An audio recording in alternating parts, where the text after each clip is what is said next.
नमस्कार सभी को। आज हम फिर class 10th history chapter 2 Bharat में राष्ट्रवाद को लेकर आए हैं। इसका फर्स्ट पार्ट हमने पहले अपलोड कर दिया था, जिसमें हमने डेट वाइज घटनाओं को देखा था। जैसे पहले भारत को स्वतंत्रता संग्राम 1857, हाँ, बंकिम चंद्र ने वंदे मातरम लिखा था। 1905 में बंगाल विभाजन हुआ था। अमरेंद्रनाथ टैगोर ने भारत माता का चित्र बनाया था। ठीक है। मुस्लिम लीग की स्थापना हुई थी 1906 में। 1907 में कांग्रेस दो पार्ट में डिवाइड हो गई थी। 1911 में दिल्ली दरबार लगा था और दिल्ली दरबार में बंगाल विभाजन को भंग कर दिया गया था। दिल्ली दरबार से राजधानी कोलकाता कर दी। 1914 में प्रथम विश्व युद्ध शुरू हुआ था। महात्मा गांधी भारत आ गए थे 1915 में। ठीक है। पहला सत्याग्रह चंपारण में किया था। फिर हमने देखा खेड़ा गुजरात में 1917 में किया था। फिर 1918 में अहमदाबाद मजदूरों के लिए किया था। ठीक है। 1918 में प्रथम विश्व समाप्त हो गया था। ये सब पढ़ा था। रॉलेट एक्ट आ गया था 1919 में, काला कानून कहते हैं। 13 अप्रैल 1919 को जलियांवाला बाग हत्याकांड हो गया था। और अली बंधु जो थे उन्होंने क्या की थी, खिलाफत आंदोलन को शुरू किया था 1919 में। 1920 में महात्मा गांधी ने असहयोग आंदोलन शुरू कर दिया था। 1922 में चौरी चौरा में एक हिंसा हो गई थी। इसके बाद महात्मा गांधी ने असहयोग आंदोलन समाप्त कर दिया था। 9 अगस्त 1925 को काकोरी में क्रांतिकारियों ने ट्रेन को लूटा था। 1928 में साइमन कमीशन आया था, लाला लाजपत राय की मृत्यु हो गई थी। 8 अप्रैल 1929 को भगत सिंह बटुकेश्वर ने असेंबली में बम फेंका था। 12 मार्च 1930 को महात्मा गांधी ने दांडी मार्च शुरू किया था। 6 अप्रैल 1930 को नमक कानून तोड़ा था। 1930 में अम्बेडकर ने अनुसूचित जाति और दलित वर्ग के लिए एसोसिएशन वर्ग बनाया था। 23 मार्च 1931 को भगत सिंह सुखदेव राजगुरु को फांसी दे दी गई थी। 1931 में गांधी इरविन समझौता हुआ था। फिर द्वितीय गोलमेज सम्मेलन में महात्मा गांधी गए थे लंदन। 1932 में पूना पैक्ट हुआ था अम्बेडकर और गांधी के बीच। 1933 में चौधरी रहमत अली ने पहली बार पाकिस्तान शब्द प्रस्तुत किया था। 1935 में भारत संस्कार अधिनियम आया था। 1939 में द्वितीय विश्व शुरू हो गया था। ठीक है। 1940 में मुस्लिम लीग द्वारा पाकिस्तान की मांग का एक प्रस्ताव रखा गया था। 1942 में भारत छोड़ो आंदोलन हुआ था, जिसमें महात्मा गांधी ने करो मरो का नारा दिया था।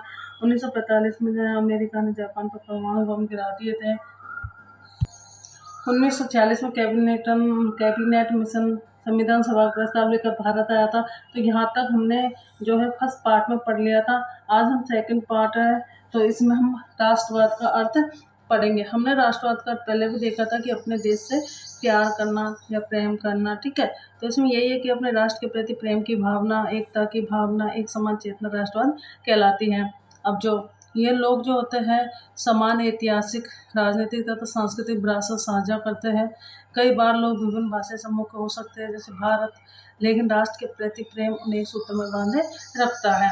तो अलग अलग समूह के अलग अलग धर्म के लोग होते हैं, अलग अलग भाषाएं उनकी होती है, अलग अलग वेशभूषा होती है, फिर भी वो अपने देश से सब प्रेम करते हैं, प्यार करते हैं। तो वो उन्हें एकता के सूत्र में देश से प्यार, देश से प्रेम सभी लोगों को जो है एकता के सूत्र में बांधे रखता है। अब देखते हैं राष्ट्रवाद को जन्म देने वाले कारक। तो यूरोप में राष्ट्र राज्यों के उदय से जुड़ा हुआ है। यूरोप में हमने फ्रांस पढ़ा। फ्रांस में क्या है, राष्ट्रवाद का जन्म हुआ था और यहाँ वहाँ के जो लोग थे उन्होंने कहा था कि हम यूरोप के सभी राष्ट्रों को स्वतंत्र कराकर रहेंगे। और भारत, वियतनाम तथा उपनिवेशों में उपनिवेशवाद विरोधी आंदोलन से जुड़ा हुआ है राष्ट्रवाद। ठीक है। अब भारत में राष्ट्रवाद की भावना पनपने के क्या कारक थे, इसके बारे में देखते हैं। जैसे साहित्य लिखा जाता है देश प्रेम से संबंधित। ठीक है। लोक कथाएं, गीत गाए जाते हैं, चित्रों के माध्यम से राष्ट्रवाद का प्रसार किया जाता है। भारत माता की छवि लोक कथाओं द्वारा राष्ट्रीय पहचान। तो भारत माता का चित्र किसने बनाया था, हमने पढ़ा था, अवनींद्रनाथ टैगोर के द्वारा भारत माता का चित्र बनाया गया था। चिन्हों और प्रतीकों के प्रति जागरूकता, जैसे झंडा। तो एक चिन्ह या प्रतीक कोई भी सिंबल हो सकता है। जैसे हम कहीं भी होता है तो किसी भी देश को उसके झंडे के द्वारा पहचाना जाता है। तो हमारा झंडा कहीं भी होता है तो हम हमारे झंडे को पहचान लेते हैं। ठीक है। प्रथम विश्व युद्ध, खिलाफत और असहयोग। अब हम पढ़ते हैं प्रथम विश्व युद्ध का भारत पर प्रभाव तथा युद्ध पश्चात परिस्थितियाँ। तो प्रथम विश्व युद्ध का भारत पर क्या प्रभाव रहा था, इसके बारे में देखते हैं। युद्ध के कारण रक्षा संबंधी खर्चे में बढ़ोतरी हुई थी। इसे पूरा करने के लिए कर्जे लिए गए और टैक्स बढ़ाए गए थे। अतिरिक्त राजस्व जुटाने के लिए कस्टम ड्यूटी कस्टम ड्यूटी मतलब होता है सीमा शुल्क और इनकम टैक्स आयकर को बढ़ाना पड़ा। भाई युद्ध चल रहा है तो युद्ध में खर्चे आएंगे तो उनको कैसे हम पूरा करेंगे, तो वही है कि सीमा शुल्क बढ़ा देंगे, इनकम टैक्स बढ़ा देंगे, तो उनके माध्यम से पैसा सरकार के पास आएगा। युद्ध के वर्षों में चीज़ों की कीमतें बढ़ गई थी, तो महंगाई हो गई थी, चीज़ों की कीमतें बढ़ गई थी। 1913 से 1918 के बीच दाम दोगुने हो गए थे। ये 1913 से 1918 के बीच यानी 1914 से 1918 तक प्रथम विश्व युद्ध चला था। तो जो चीज़ें हैं, जो भी वस्तुएं थी, उनकी डबल रेट हो गई थी। ब्रिटिश सेना के लिए सिपाहियों की जबरन भर्ती की जा रही थी, इससे लोगों में बहुत गुस्सा था। ब्रिटिश सेना के लिए जब युद्ध चल रहा था तो सेना बनाने के लिए भारतीयों की जबरदस्ती इसमें भर्ती किया जा रहा था। भारत के कई भागों में फसल खराब होने के कारण भोजन की कमी हो गई थी। फसल खराब हो गई थी लोगों की, ठीक है, तो उनकी भोजन की कमी हो गई थी। फ्लू की महामारी तथा अकाल की वजह से लाखों लोगों की मृत्यु हो गई थी। उस टाइम पे फ्लू नामक एक महामारी भी फैली हुई थी, उसके कारण और अकाल पड़ा था और सब फसल बर्बाद हो गई थी। तो क्या भूख के कारण लोगों की मृत्यु होना शुरू हो गया था, बहुत सारे लोग इसमें मर गए थे। सत्याग्रह का विचार, सत्याग्रह का अर्थ, ठीक है, तो ये सत्याग्रह का जो विचार है, ये क्या है, इसका अर्थ, सत्याग्रह का अर्थ क्या होता है, इसको हम देखते हैं। यह सत्य तथा अहिंसा पर आधारित एक नए तरह का जन आंदोलन करने का रास्ता। तो सत्याग्रह क्या है, एक आंदोलन करने का रास्ता। सत्याग्रह, सत्य के लिए आग्रह करना, ठीक है, तो सत्य तथा अहिंसा पर आधारित, सत्य और अहिंसा, किसी प्रकार कोई हिंसा नहीं होनी चाहिए, तो इसके आधार पर एक आंदोलन करने का एक ये तरीका था सत्याग्रह। तो सत्याग्रह एक आंदोलन करने का तरीका था। महात्मा गांधी जी के सत्याग्रह का अर्थ, ठीक है, सत्याग्रह ने सत्य पर बल दिया था, ठीक है। गांधी जी का मानना था कि यदि कोई सही मकसद के लिए लड़ रहा हो तो उसे अपने ऊपर अत्याचार करने वाले से लड़ने के लिए ताकत की जरूरत नहीं होती है। अहिंसा के माध्यम से एक सत्याग्रह ही लड़ाई जीत सकता है। तो वो कह रहे हैं कि कोई भी लड़ाई या कोई भी आंदोलन जीतने के लिए कोई ताकत या हिंसा की जरूरत नहीं है, आप सत्य के रास्ते पर चलकर अहिंसा के द्वारा किसी भी लड़ाई को जीत सकते हैं। महात्मा गांधी द्वारा भारत में किए गए सत्याग्रह का आरंभ। महात्मा गांधी ने भारत में सत्याग्रह प्रारंभ किया था, उसको देखते हैं। महात्मा गांधी जी जनवरी 1915 में दक्षिण अफ्रीका से भारत लौटे थे। तो कब लौटे थे, जनवरी 1915 में। महात्मा गांधी दक्षिण अफ्रीका से जनवरी 1915 में लौटे थे, बच्चों इसको याद रखना। गांधी जी की जन आंदोलन की उपन्यास पद्धति को सत्याग्रह के नाम से जाना जाता है। महात्मा गांधी के द्वारा जो आंदोलन किया जाता है, उनके द्वारा आंदोलन करने का जो तरीका है उसको क्या नाम से जाना जाता है, सत्याग्रह। भारत में सबसे पहले, देखो भारत में पूछ रहा है, भारत में सबसे पहले चंपारण बिहार 1917 में दमनकारी बागान व्यवस्था के खिलाफ नील की खेती करने वाले किसानों को प्रेरित किया, ठीक है। बाद में सबसे पहले जो सत्याग्रह हुआ था चंपारण बिहार में किया गया था 1917 में। 1917 में खेड़ा गुजरात को के किसानों को कर या टैक्स में छूट दिलवाने के लिए उनके संघर्ष में समर्थन दिया। फसल खराब हो जाने पर प्लेग महामारी के कारण किसान लगान चुकाने के हालत में नहीं थे। देखो किसानों से जबरदस्ती कर वसूला जा रहा था, ठीक है। तो क्या था, प्लेग नामक एक महामारी फैली हुई थी और किसानों की फसल जो थी वो खराब हो गई थी, तो वो कर नहीं चुका सकते थे और अंग्रेज उनसे ज़बरदस्ती टैक्स वसूल करने की कोशिश कर रहे थे। अहमदाबाद गुजरात 1918 में कपड़ा कारखाने में काम करने वाले मजदूरों के समर्थन में सत्याग्रह आंदोलन हुआ था। रॉलेट एक्ट 1919, रॉलेट एक्ट का मुख्य प्रावधान, तो जो रॉलेट एक्ट था 1919 में आया था और इसका मुख्य प्रावधान क्या था, देखो राजनीतिक कैदियों को बिना मुकदमा चलाए 2 साल तक जेल में बंद रखने का प्रावधान था। जो रॉलेट एक्ट था इसमें यह कहा गया था कि किसी भी व्यक्ति को संदेह या शक के आधार पर जेल में बंद किया जा सकता था और उसे 2 साल तक जेल में बंद रखा जा सकता था। अब रॉलेट एक्ट का उद्देश्य, क्या उद्देश्य था, भारत में राजनीतिक गतिविधियों का दमन करने के लिए, जो भारत में राजनीतिक गतिविधियां हो रही थी उनको खत्म करने के लिए रॉलेट एक्ट लाया गया था। रॉलेट एक्ट अन्यायपूर्ण क्यों था? ठीक है। देखिए, भारतीयों की नागरिक आज़ादी पर प्रहार, जो भारतीय थे उनकी आज़ादी पर क्या किया गया था? प्रहार। भारतीय सदस्यों की सहमति के बिना पास किया गया था। जो रॉलेट एक्ट था, भारतीय लोगों की आज़ादी को छीन रहा था, और रॉलेट एक्ट जो था बिना भारतीयों की सहमति के पारित किया गया था। रॉलेट एक्ट के परिणाम, तो रॉलेट एक्ट के क्या परिणाम हुए? 6 अप्रैल को महात्मा गांधी जी के नेतृत्व में अखिल भारतीय हड़ताल का आयोजन किया गया था। तो 6 अप्रैल को क्या किया गया था? एक अखिल भारतीय हड़ताल का आयोजन किया गया था। तो हड़ताल की गई थी, तो इसमें क्या हुआ? विभिन्न शहरों में रैली हुई, जुलूस निकाले गए थे। रेलवे वर्कशॉप में कामगारों की हड़ताल, जो भी काम करते थे रेलवे में, फैक्ट्रियों में, उन्होंने क्या कर दी? हड़ताल कर दी। दुकानें बंद हो गई थी। स्थानीय नेताओं को हिरासत में ले लिया गया था। बैंकों, डाकघरों और रेलवे स्टेशनों पर हमले किए गए थे। Rowlatt act 1919। रॉलेट एक्ट क्या था? इसको हम एक बार विस्तार से देख लेते हैं। इंपीरियल लेजिस्लेटिव काउंसिल द्वारा 1919 में रॉलेट एक्ट को पारित किया गया था।